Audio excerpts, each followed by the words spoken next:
কি জানি পিস্টনে পড়ে আছে নাকি দেখা লাগবে। শীতের কুয়াশা ভেজা ভোরে ঠান্ডা আর হিমেল হাওয়ার ছোঁয়ায় জয়পুরহাটে চলছে খেজুরের রস থেকে গুড় তৈরির কাজ। বিভিন্ন জেলা থেকে প্রায় 600 গাছি এ জেলায় এসেছেন খেজুরের রস সংগ্রহে। বেড়েছে ব্যস্ততা। গাছিরা তীব্র শীত উপেক্ষা করে ভোর রাতে গাছ থেকে রস সংগ্রহ করেন।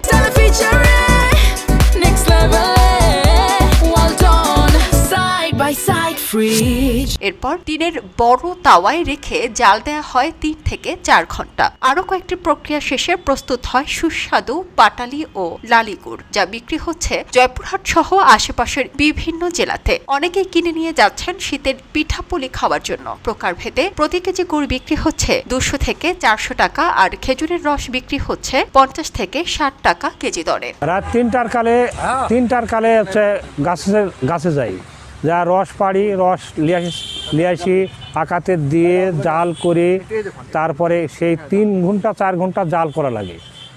জাল করার পর তারপরে সেই গুড়টা তৈরি করে তাওয়াতে ঢালি বাড়িয়ে জমানোর পর আস্তে আস্তে এই যে থানে ঢালা হয়, থানে থাকি যখন আস্তে আস্তে জোড়ায় যায় তখন ঠান্ডা তুলে বাজারে বিক্রি করে। এখানে আসি গুড় নেওয়ার তনকে খেজুরের গুড়, কয় কুটুম্ব আসে, এখানে ভেজাল মুক্ত গুড় পাওয়া যায়। এই তনকে আমরা দূরান্তর থেকে আসে, এখান থেকে কিনে নিয়ে যাই, কয় কুটুম্ব আমরা খাওয়া দাওয়া করাই পিঠা, রসের পিঠা। আমরা নওগাঁ জেলার ঐতিহাসিক পাহাড়পুর গ্রাম থেকে আসছি। এখানে অরিজিনাল গুড় এবং রসের জন্য, মানে গুড় বাসায় নিয়ে যাবো অরিজিনাল, এজন্য আসছি এখানে। এখানে অন্য জায়গার তুলনায় অরিজিনাল গুড় পাওয়া যায়। জেলায় চলতি মৌসুমে প্রায় 26,000 খেজুর গাছ থেকে 272 মেট্রিক টন গুড় উৎপাদনের আশা কৃষি বিভাগের। যে জয়পুরহাট জেলায় আনুমানিক 26,000 খেজুর গাছ রয়েছে, এবং এই খেজুর গাছগুলো থেকে আমরা আশা করতেছি এবার আমাদের 272 টন গুড় আমরা পাবো। এটা পাটালি গুড় এবং ঝোলা গুড় দুটো মিলেই পাবো, এবং আমাদের গাছিরা শীতের শুরু থেকেই গাছগুলো কাটা শুরু করছে। খেজুরের রস কাঁচা না খেয়ে ফুটিয়ে খাওয়ার পরামর্শ জেলা স্বাস্থ্য বিভাগের। আমরা গত মিটিংয়ে, বিশেষ করে মাসিক মিটিং যেটা হয় আমাদের জেলাতে, সেখানে আমি স্বাস্থ্য বিভাগের পক্ষ থেকে কাঁচা রস খাওয়ার ব্যাপারে সতর্কতা অবলম্বন করেছি।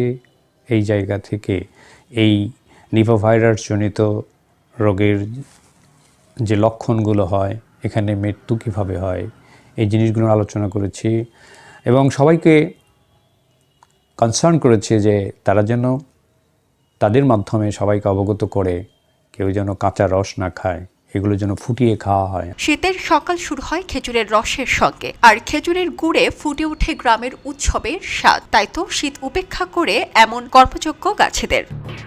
এলো খবরের কাগজ, নিখাদ, নির্ভীক, নিরপেক্ষ।